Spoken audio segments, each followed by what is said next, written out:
Milers de rubinencs reben les notícies més importants de rubitv.cat al seu mòbil. I tu? Encara no? És molt fàcil i és gratuït. Apunta't ara!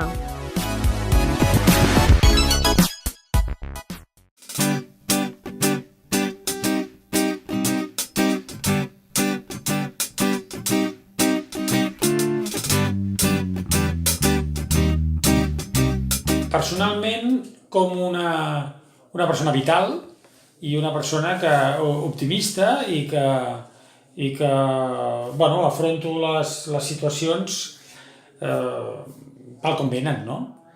I professionalment, una mica el que deia, soc una persona que no m'ha agradat encasillar-me amb un o dos o uns quants esports en concret, sinó que m'ha agradat tocar una miqueta de tot.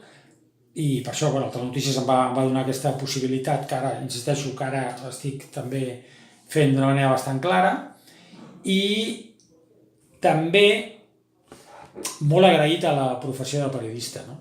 Perquè ser periodista és un autèntic privilegi. Jo per mi sempre ho ha estat. Bé, és una pregunta que últimament ja no es converteix en una pregunta retòrica o en una pregunta protocolària, sinó una pregunta clarament que la gent vol saber com estàs, no? I em trobo molt bé, aquesta és la veritat, m'he recuperat molt més ràpid del que en principi els metges esperaven. Em parlaven de gairebé 2 anys de recuperació. Això sí, et recuperes, perquè també em van dir que l'habitual, o el que passa sovint és que la gent se'n va directament a la caixa, no? I no a treure diners, sinó a la caixa. I jo m'he recuperat, com qui diu, en 4 mesos, per tant, més no puc demanar. Alguna vegada de jove havia fet algun pinito, no? Havia anat a córrer algun dia i tal, però no ho feia, no? I quan vaig complir 36 anys vaig veure que m'havia convertit en un sedentari espectacular, després d'haver fet molts anys d'esport i tal, i la bàscula no enganya. I aleshores, quan vaig veure que m'anava als 80 quilos, m'ha dit 1,72 m, dic, aquí hem passat ja totes les línies vermelles. I com que havia llegit que el córrer primava i tal, doncs ho vaig provar i vaig comprovar que efectivament així era. I sí, vaig perdre pes ràpidament i aleshores corres més ràpid i aleshores, clar, que arrossegues menys quilos i aleshores pots anar més ràpid i aleshores t'enganxes i vas a una cursa, a una altra, i tot és una roda. Un dels grans avantatges de l'esport del córrer és que no necessites grans coses per practicar-lo. Vull dir, un pantaló, una camiseta, unes sabatilles, uns mitjons, o no, perquè hi ha gent que no en porta, i obrir la porta de casa i sortir a córrer. No necessites una pista, no necessites gent per jugar amb ells, vull dir, en un moment donat és molt senzill. Diguem-ne que a canvi potser és avorrit, potser sí, no? Això va a gustos, no? Però en aquest sentit és molt pràctic. L'ideal, si un vol córrer, primer es pensava per què vull córrer, no? Jo volia córrer perquè ja ho deia, perquè pesava massa, no? Vull dir, m'havia engreixat i tal, no? Però si deia, em vull aprimar, ja està bé. És un motiu bastant habitual, aquest, no et pensis. En fi, quan un pensa, està bé fer esport i faré això, que és còmode, és barat, o allò que et dic, o obres la porta de casa i pots córrer tot arreu, no necessites cap instal·lació ni pagar una pista o el que sigui, doncs, l'ideal és començar combinant caminar i córrer, que és l'ideal. De manera que progressivament comences caminant més que córrer i progressivament ho vas canviant. O sigui, vas caminant menys i corrent una miqueta més, no? No cal obligar-se, diguem-ne, a res, no? L'únic ser una mica constant. L'únic amb això, l'única obligació seria, si un vol treure-li rendiment o tenir alguna sensació positiva, doncs és ser una mica constant, bàsicament això. Quan jo vaig començar no era molt habitual això. Vull dir, l'habitual era veure periodistes esportius o amb sobrepès espectacular, fumant, i fent poc esport o res, no? I sortosament això ha canviat d'una manera radical. Jo penso 2 coses al respecte. Una, que si un vol dedicar-se al periodisme esportiu, doncs ha de practicar esport. Jo això ho trobo que és pràcticament condició ineludible.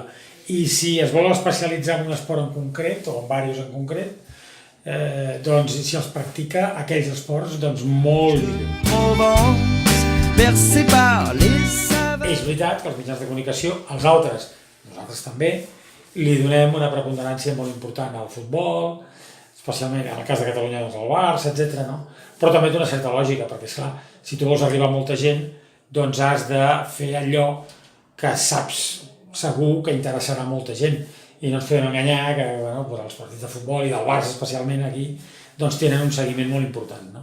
Has de jugar una miqueta a les dues bandes, que és el que fem nosaltres, i enllaçant amb el que et deia al començament d'aquesta pregunta, que a més d'això, de fer l'esport que té més seguiment, o el futbol, o el Barça, com et deia, també som capaços de fer l'altre. Els altres mitjans jo crec que no són tan capaços. Si algú parla, en aquest cas concret, de futbol femení, sobretot, i bàsquet femení, som nosaltres. Som els que més seguim l'esport femení.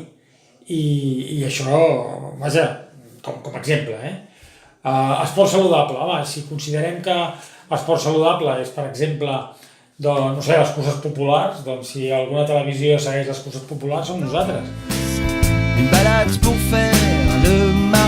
Jo recordo especialment pel que va significar en el seu dia els Jocs Olímpics de Barcelona. Òbviament va ser una situació professional molt interessant, perquè a més ha estat l'única vegada que hem pogut retransmetre els Jocs Olímpics, l'esdeveniment esportiu més important, no? I com a Televisió de Catalunya doncs, vam poder retransmetre'ls fent un pacte que es va fer d'empresa amb Televisió Espanyola, i aleshores vam tenir l'oportunitat de les dues cadenes doncs, poder cobrir els Jocs Olímpics i poder tenir accés a tots els esports i a totes les imatges que generaven els Jocs Olímpics. Jo porto 35 anys a la tele i diguem-ne que una miqueta ho he fet tot, no? Ja. I aleshores, a veure, no t'enganyaré, jo estic més pensant ja pràcticament en la jubilació que en un projecte, no? Si tingués 35 anys, doncs vale, 40 anys diria vale, però clar, jo d'aquí 2 anys faig 60 anys, vull dir que aleshores ja tenim una edat, i aleshores estic molt bé, treballant, vull dir, m'ho passo bé, però diguem-ne, la gran motivació que tenia quan tenia 24 anys, doncs clar, és diferent, són altres àmbits, no? El lector, fixa't que no dic el corredor, perquè és un llibre que està pensat pel corredor i pel no corredor, trobarà consells, anècdotes, històries que m'han passat a mi, que m'han passat, també algunes tangencialment que li han passat a altres persones, opinions meves al respecte de coses relacionades amb el món de l'esport en general, com el dopatge, per exemple, i tot plegat doncs, acaba convertint-se en una mena o té una pàtina d'autobiografia, d'alguna manera, relacionada molt amb el tema del córrer, el tema de l'esport en general. Un parell de capítols que ara mateix recordi, sí que m'han passat aquí a Rubí, un aquí al costat, aquí davant de l'estació, corrent la milla de Rubí. Estava lluitant per quedar segon i em vaig descomptar i aleshores vaig atacar a l'última volta i quan vaig arribar, que pensava que era la meta, sento la campana vol dir que falta una volta. I dic, oh! I aleshores, clar, jo ja ho havia donat tot, ja no podia més, i aleshores van passar 3 o 4 més, vaig acabar 5è. Bueno, va ser una mica desastriu. Allà a Can Mir, doncs hi ha bastanta preocupació pel tema dels abocadors, que és un tema ja bastant recurrent i que aquí fins i tot hem vingut aquí a manifestacions alguna vegada i tal, i hi ha gent que està molt més implicada que jo. Jo segueixo els grups per Facebook i tal, no?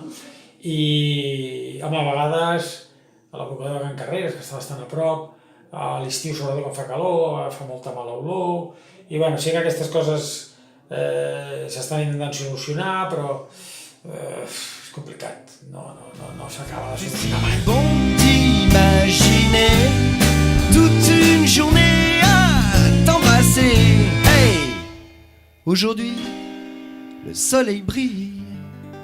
J'espère je vais te rencontrer.